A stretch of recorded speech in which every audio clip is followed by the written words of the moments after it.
Tom Cruise today is known more for his craziness and his Scientology than he is for being Tom Cruise, the heartthrob of the actor. Yeah. You know what I mean? But it's like, now he hasn't quite had the same renaissance as Matthew McConaughey, per se. Oh, hell no. But he is making movies now where he's become, whereas before I'd been like, oh yeah, I gotta go see this goddamn Tom Cruise movie.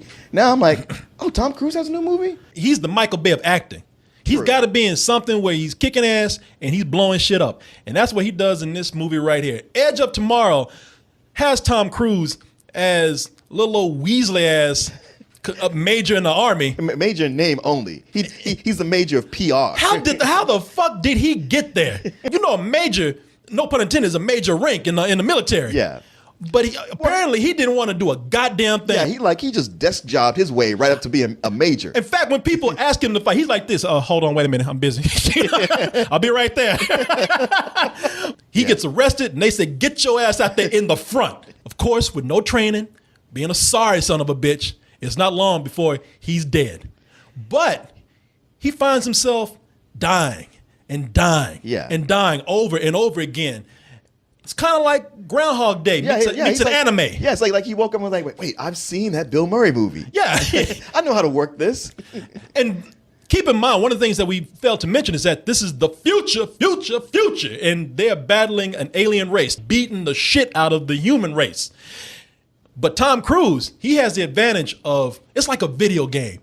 You die, but you keep coming back and learning what the mistake you did last time. I thought that the whole time. Because like Nicolas Cage tried to make a movie with this kind of science. It's called Next. Oh, I thought you about to say, I swear to God, I thought you said, nigga, learning. No. Okay, I was like, damn, Martin. It appeals to the people who love Tom Cruise and it appeals to the people who hate Tom Cruise. Yes, that's true. Because in this movie, you get to see Tom Cruise die over and over and over again. And you want him to die because he's that fucking asshole that's always grinning. And in this movie, he's trying to weasel his way out of fighting. He's always trying to talk his way out of it. Teeth just as big and grinning. And once he's thrown out there fighting, you just get one scene of him getting blown up, getting shit that dumped on him, getting ran over by trucks. And the whole time that is happening, it's funnier and funnier. What you don't see in this trailer that they're not showing you is that the first half of this movie is actually a comedy. Yeah, it's like a Wile E. Coyote promo reel. Yeah, there was even one part where Tom Cruise, he had been blown up and killed so many times. There was one part he just held up a sign and said, oh, well. Like the coyote, like, oh, well.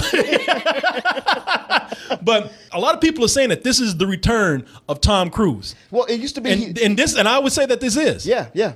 I mean, he used to have a formula with all his movies back in the day, whereas like he played that young, cocky son of a bitch who in the third act learned his lesson. He got humbled, and now he was going to be a good guy.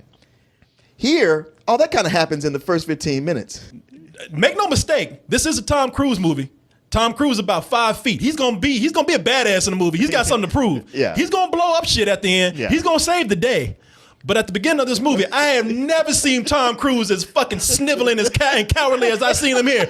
There's a point where in every Tom Cruise movie, that's all he does is run. He runs in every movie. And I thought with this one, him playing such a sniveling character, breaking his normal character, I was like, this might be the first movie where he doesn't run. Oh, look at him go. Yeah. Okay, so in every Tom Cruise movie, he always has something to say. He's got those teeth, he got them blue eyes, and he just smiles and he's able to talk his way in or out of anything. And then there's one point where he just ran out of shit to say. Because somebody told him, they told him, they said. Brendan Gleeson. Brendan Gleeson in the movie. Yeah, Brendan Gleeson said, you gonna get your ass out there and fight. And he was like, shit, fuck that. I'm out. I love seeing Tom Cruise with that confidence gone, where he's looking through the whole movie like this, like, shit, what the fuck just happened? Shit, where am I? Shit, I'm Tom Cruise. You can't do this to me. It's more of an action comedy than anything. I mean, but the two things don't step on each other. It's not, you get a lot of laughs in the first half of the movie, but when it's time to get serious, it does get serious. The alien designs. Yeah. You know what? We always say nobody has unique aliens anymore. These were unique. Once you see how they move and they just start wriggling and twirling around and everything, and they move so quickly. It's like, we're fucked. Right. That's it. I don't give a fuck if you are Tom Cruise. It's done, man. Tom Cruise, Liam Neeson, put all of them in there. Oh, Liam Neeson would even come in and be like, fuck this. Shit, you can keep my daughter. But baby, you done. I'm sorry. Daddy can't do nothing for you. In fact, with these aliens, I would just bend over and just see something you like? Say, where can I fill out an application to join y'all's army? Shit, I never liked the human race anyway, man. I hate this body. Shit, let me join y'all. I'll wipe these motherfuckers out with you. When we start, is it Emily Blunt? Yeah. Yeah, she's in the movie. And her and Tom Cruise, while it's not a whole lot that they do together in the film, They have good chemistry. They have really good chemistry together. And they don't go too far with what looks like it might be a budding romance between those Right. movies, because that's what I hate when a film like this gets weighed down by trying to bring some emotion in and trying to manipulate us with that emotion by bringing in a predictable romance subplot. Right. And by the way, Emily Blunt is a badass in the movie Oh too. yeah. She's the poster child of badasses. She's the heavy metal chick that inspires all the other soldiers. Oh yeah. And you know what? And for all you out there who wanted your movie with mech suits, here you go. This the best you're gonna get. And straight up just ripped off Saving Private Ryan. But you know what? So many things rip it off, and I go like, oh, here we go again. But with this changing the landscape and everything, I was like, I'll let it pass this time. There are points where he just grins just a little bit too much for me. I still can't get over that shit. Oh.